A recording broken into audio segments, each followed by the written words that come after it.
নমস্কার বন্ধুরা, আজকে রবিবার সকাল 8:30। তার মধ্যে আজকে আমাদের রান্না কমপ্লিট করে নিয়েছি। আমি আর পিঙ্কিদি মিলে ঝটাপট করে রান্না সেরে নিই। পিঙ্কিদি এসেছে 7:15 নাগাদ। আমি 7টায় উঠে জোগাড়জাটি করতে শুরু করেছি। তারপর চলে এসে দুজনে মিলে হুড়মুড়িয়ে গতিতে রান্না করা হয়ে গেছে। আজকে মেনুতে উচ্ছে চচ্চড়ি, আলু বেগুন বড়ি দিয়ে উচ্ছে চচ্চড়ি করা হয়েছে। একটা চিনি ছাড়া, একটা চিনি দেওয়া। চিনি দেওয়াটা বাড়ির সবাই পছন্দ করে, চিনি ছাড়াটা আমি পছন্দ করি।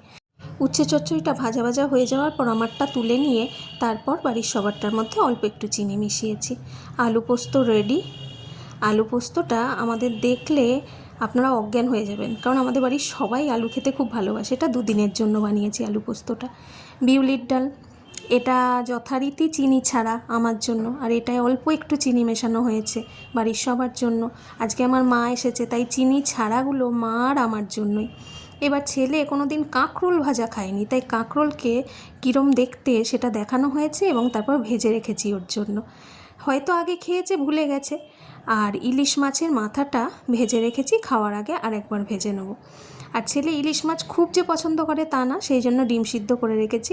ইলিশ মাছটাকে ভাপা করেছি, সর্ষে পোস্ত কাঁচা লঙ্কা সর্ষের তেল নুন হলুদ সব কিছু দিয়ে মাখিয়ে কুকারের মধ্যে একটু জল দিয়ে তার উপরে এই বাটিটা সাবধানে বসিয়ে দিতে হবে। তারপর কুকারের ঢাকা আটকে একটা সিটি দিয়েছি। যেহেতু পিসগুলো বড় বড় ছিল তাই একটা সিটি দিয়েছি।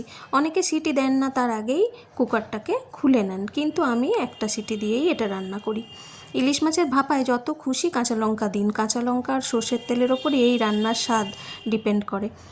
আর ইলিশ মাছের ভাপা হলে প্রত্যেকেরই খুবই ভালো লাগে। ইলিশ মাছের সব পদের মধ্যে আমার এই ভাপা পদটা সবথেকে বেশি ভালো লাগে।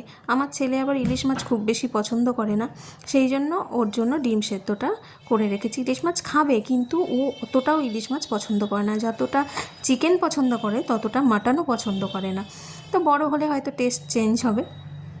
তড়কা করে রেখেছি, এগ তড়কা রাতের জন্য। পিঙ্কিদি আর আমি দুজনের যুগলবন্দিতে আমরা অসাধারণ পারফরমেন্স দিয়ে সকাল 8টা 8:30টার মধ্যেই সব রান্না কমপ্লিট করে নিই। আমি যেহেতু অনেক সকাল উঠে পড়ি, তাই দুজনে মিলে করলে কাজটা হালকা মনে হয় এবং ওর ওপরও চাপ পড়ে না। কারণ আমার সন্ধেবেলা ছেলেকে পড়ানোর ব্যাপার থাকে, তো তাই সকালের দিকটা সব কমপ্লিট করে রাখলে রাতে কটা রুটি করলাম সেটাই মনে হয় বেশি সুবিধে হয়। সকালবেলা 3 রকমের চা করেছি, দুধ ছাড়া, লিকার চা, চিনি ছাড়া সেটা, আবার চিনি ছাড়া দুধ চা, আবার চিনি দেওয়া দুধ চা। আমি লিকার চাই খাই, আমার চাটার মধ্যে একটু চিনি মিশিয়ে নেব।